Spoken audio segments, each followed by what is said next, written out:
سلام، به گفتگوی ویژه خوش آمدید. تغییرات اقلیمی و گرمایش زمین زنگ خطر را برای بقای انسان در کره زمین به صدا درآورده است. فعالان محیط زیست هشدار می‌دهند که سیاست‌های قدرت‌های اقتصادی جهان هر روز زمین را به سوی نابودی نزدیک می‌کند.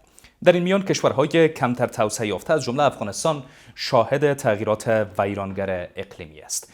در این برنامه از مهمانم آقای مارکوس پوتزل، معاون سازمان ملل، میپرسم که تغییرات اقلیمی چه بر سر افغانستان آورده است و برای مبارزه با این پدیده چه برنامه‌های در حال جریان است. آقای پوتزل، از این که فرصت دادید سپاسگزارم. از شما هم تشکر. در نخست میخوایم این گونه بپرسم که واژه تغییرات اقلیمی مقدار برای مردم و ترمینولوژی افغانی ناآشنا است. تغییرات اقلیمی چی است و چگونه تعریف می شود؟ تغییر اقلیم نه تنها یک تغییر آب و هوا در کوتاه مدت نیست، بلکه یک تغییر بلند مدت است و شامل پدیده‌های شدید آب و هوایی مانند خشکسالی، سیل، طوفان‌ها، همچنین گرد و غبار، آفات و بیماری‌ها می شود. خب پس چقدر افغانستان از این تغییرات آب و هوایی آسیب پذیر است؟ متاسفانه افغانستان یکی از 10 کشور برتر جهان است که بیشتر از همه تحت تأثیر تغییرات اقلیمی قرار گرفته است. هرچند که در تغییر اقلیم نقش چندانی نداشته است، اما 40 سال جنگ و درگیری در این امر نقش بسزایی داشته است. همونطور که گفتید افغانستان هیچ نقش در تغییر اقلیم نداشته. پس چرا این کشور در برابر تغییرات آب و هوایی تا این حد آسیب پذیر شده؟ Why Afghanistan became this much vulnerable from climate change? منظورم این است که صنعتی شدن در افغانستان پیشرفت چندانی نکرده است. منظورم این است که افغانستان کمتر از 0.1% در تولید گازهای گلخانه‌ای سهم دارد، اما جنگ، تخریب محیط زیست، مدیریت ضعیف منابع، کاهش سطح آبهای زیرزمینی همه به تغییرات آب و هوایی در افغانستان کمک می‌کنند.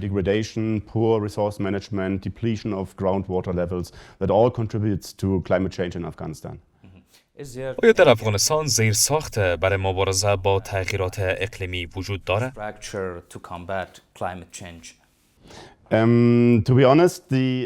صادقانه بگویم زیرساخت‌ها بسیار ضعیف است. به عنوان مثال به بندهای آب زیاد نیاز است که وجود ندارد.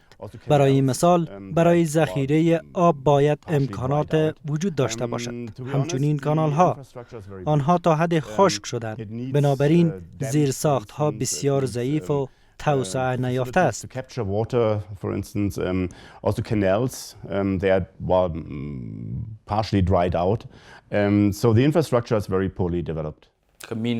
سازمان ملل متحد تقریباً با حکومت سرپرست افغانستان از نزدیک کار می‌کند. تعهدات دولت در قسمت مبارزه با حوادث طبیعی چگونه دریافتید؟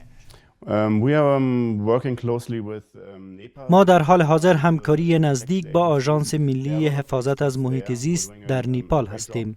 متخصصان زیادی در آنجا هستند که کار بزرگ انجام می‌دهند.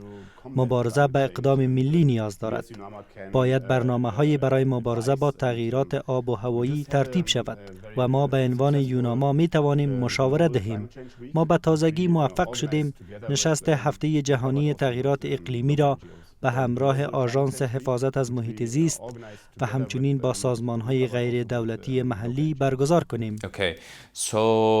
بسیار خوب، پس اگر به خصوص در مورد سازمان ملل یا یوناما صحبت کنیم، برنامه‌های یوناما در حال حاضر در افغانستان برای مبارزه با تغییرات اقلیمی چی است؟ What is the plans of UNAMA right now in Afghanistan to combat climate change?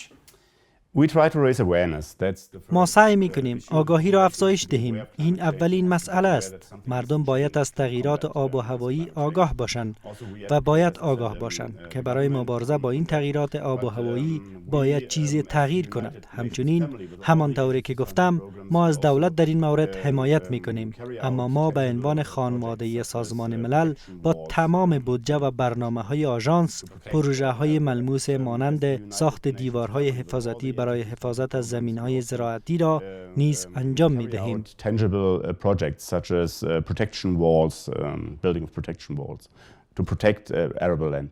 Is there any other organization? آیا سازمان‌های دیگر نیز در کنار سازمان ملل برای مبارزه با تغییرات اقلیمی در افغانستان وجود دارد؟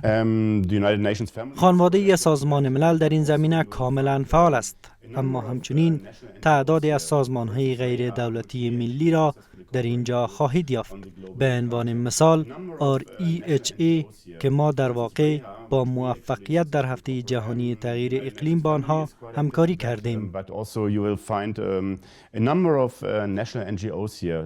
For instance, REHA, which we actually successfully cooperated with on the Global Climate Change Week. And what do you think? How و به نظر شما چه مقدار کار اونا برای مبارزه با تغییرات آب و هوایی مؤثر بوده؟ I think it's too early to judge. من فکر می کنم خیلی زود است که قضاوت کنیم، زیرا نیاز به زمان دارد تا ذهنیت مردم را تغییر دهیم و از آن آگاه باشیم. مردم در واقع عواقب تغییرات آب و هوایی را در زندگی روزمره‌ایشان تجربه می کنند، اما من فکر می کنم برای تغییر طرز فکر به زمان نیاز داریم. To change the mindsets. Okay. When we are talking about درست، وقتی از بحران یا مشکل بین المللی صحبت میکنیم واضح است که به بودجه و پول کافی نیز نیاز است. در حال حاضر چقدر بودجه برای افغانستان به خاطر مبارزه با این پدیده در نظر گرفته شده؟ I mean, international funding. درک من این است که متاسفانه بودجه بین المللی کاهش یافته است. شما به بحران‌های بین المللی اشاره کردید. افغانستان دیگر در کانون توجه نیست، اما میکانیزم‌های تمویل، میکانیزم‌های مالی جهانی وجود دارد. متاسفانه افغانستان به دلیل اینکه این دولت در سطح بین المللی به رسمیت شناخته نشده است، و بسیاری از این میکانیزم‌های تمویل دسترسی ندارد. اما با تغییر سیاست در این کشور به نظر من میتوان این دسترسی را تضمین کرد. Okay. به هر حال افغانستان بسیار آسیب پذیر است. حدود 3 سال است که افغانستان در خشکسالی قرار دارد. چقدر این وضعیت نگران کننده است؟ Worrying. It's very خیلی نگران کننده است. روی افراد زیاد تاثیر میگذارد. به عنوان مثال میلیون ها نفر به دلیل کمبود آب با ناامنی شدید غذایی روبرو هستند و همچنین سیل از مواشی ها را نابود می کند. معیشت را از بین می برد. باید تاب آوری وجود داشته باشد. برای مقاومت در برابر این تغییرات آب و هوایی باید انعطاف پذیری ایجاد شود. resilience has to be built to withstand these climate changes. Yeah, you just mentioned about شما به تأثیرات این وضعیت بر زندگی روزمره مردم افغانستان اشاره کردید. به طور واضح اثرات این تغییر اقلیم در زندگی روزمره مردم افغانستان چی است؟ in daily life of Afghan people. I mean, in the southern part, بله، در مناطق جنوبی خشکسالی زیاد است. همانطوری که اشاره کردید، اگر آب نداشته باشید همه چیز دیگر بیفایده می شود. اگر آب نداشته باشید به مکتب، شفاخانه و سرک دیگر نیاز نیست. این چیزی است که مردم در مناطق آسیب دیده همیشه به ما می گویند. ما 11 دفتر ساحوی در سراسر کشور داریم و با مردم اکثرا صحبت می کنیم و در حال حاضر نیز به دلیل کمبود آب شاهد بیجا شدگان داخلی هستیم. displacement because of lack of water. Yeah. In the last case در سالهای اخیر افغانستان به شدت تحت تاثیر سیل قرار گرفت. ادامه این روند چقدر مردم افغانستان را میتونه به چالش بکشه؟ challenge Afghan people. I mean, floods. سیل به نوع پارادوکس است. از یک طرف شما خشکسالی دارید، از سوی دیگر سیلاب ها افزایش دارد. سیل های ناگهانی نیز وجود دارد. من فکر می کنم الگوهای بارش، باران و برف تغییر کرده است. اما آب به اندازه کافی در این کشور وجود دارد. من فکر می کنم مدیریت آب کلیدی است. باید سیستمی برای توزیع آب به وجود بیاید، چون برای همه آب کافی وجود دارد. اما سیل همانطوری که قبلا گفتم، خانه ها، معیشت، زمین های زراعتی و مواشی را از بین می برد و زندگی مردم را مختل می سازد. Destroys people's lives. Yeah. Every day we are ما هر روز میشنویم که حکومتداران در مورد مدیریت آب در افغانستان صحبت میکنند. چگونه فرایند مدیریت آبها میتونه مؤثر باشه؟ effective. I mean, there are examples all over the world, and I'm در سرتاسر دنیا نمونه هایی وجود دارد و من همین حالا خواندم که هیئتی از وزارت زراعت به ازبکستان رفتند و مقامات ازبکستان به ویژه در سیستم های آبیاری پیشرفته قرار است کمک کنند.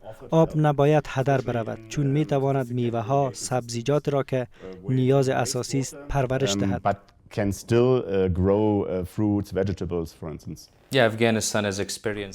افغانستان هر روز آسیب پذیری ناشی از تغییرات اقلیمی را تجربه می کند. قرار است اجلاس درباره این موضوع برگزار شود.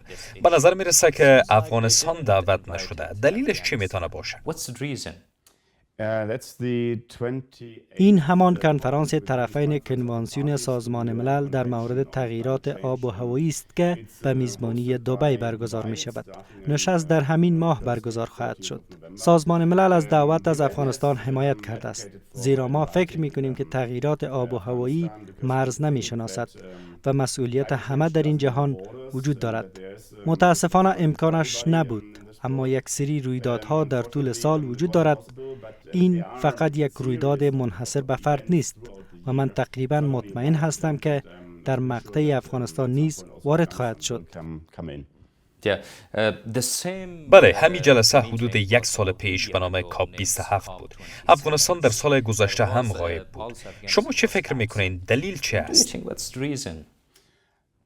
Yeah, I mean, the reason is that بله، دلیل آن این است که دولت افغانستان توسط هیچ کشوری در جهان به طور رسمی به رسمیت شناخته نشده است و این مربوط به نقض منشور ملل متحد با قوانین و مقررات بین المللی است که در مورد هر کشور عضو سازمان ملل متحد اعمال می شود. مثلا حقوق بشر، حقوق زنان، حق تحصیل و با وضعیت فعلی این کشور دختران بیش از صنف ششم اجازه ندارند به مکتب بروند و زنان در زندگی اجتماعی و کار محدودیت دارند. تا زمانی که این تغییر نکند من به رسمیت شناختن افغانستان را ممکن نمیدانم، اما با این وجود تغییر اقلیم ادامه دارد و ما باید راه‌های برای حمایت از افغانستان مبنی بر همکاری با افغانستان در مبارزه با تغییرات اقلیمی پیدا کنیم. تداوم به رسمیت شناخته نشدن حکومت سرپرست در افغانستان چقدر میتونه بر برنامه‌های کار به خاطر تغییرات اقلیمی تاثیرگذار باشه؟ این امر بر دسترسی افغانستان به منابع مالی جهانی و مبارزه با تغییرات اقلیمی تاثیر می‌گذارد و بر همکاری بین افغانستان و جامعه بین المللی نیز تاثیرگذار است. و به عنوان آخرین سوال، آیا مبارزه جهان علیه تغییرات آب و هوایی بدون کمک به کشورهای کمتر توسعه یافته موفق خواهد بود؟ البته که نه. همه باید چوکی خود را در مبارزه با تغییرات اقلیمی داشته باشند، زیرا این یک پدیده جهانی است. اما راه‌ها و مکانیزم‌هایی وجود دارد. حداقل در کشورهای توسعه یافته صندوقی وجود دارد که توسط اداره جهانی محیط زیست اداره می شود. من فکر می کنم کشورهای صنعتی باید بیشتر به مسئولیت خود برای کمک به کشورهایی که توانایی مالی ندارند کمک کنند، اما تاکنون کمک زیادی به تغییرات آب و هوایی نکردند. باید یک همکاری جهانی برای مبارزه مشترک وجود داشته باشد. آقای پوتزل، تشکر از این که فرصت گذاشتین. Thank you. و سپاسگزار هستم از شما که بیننده این گفتگو بودید. خدا نگهدار.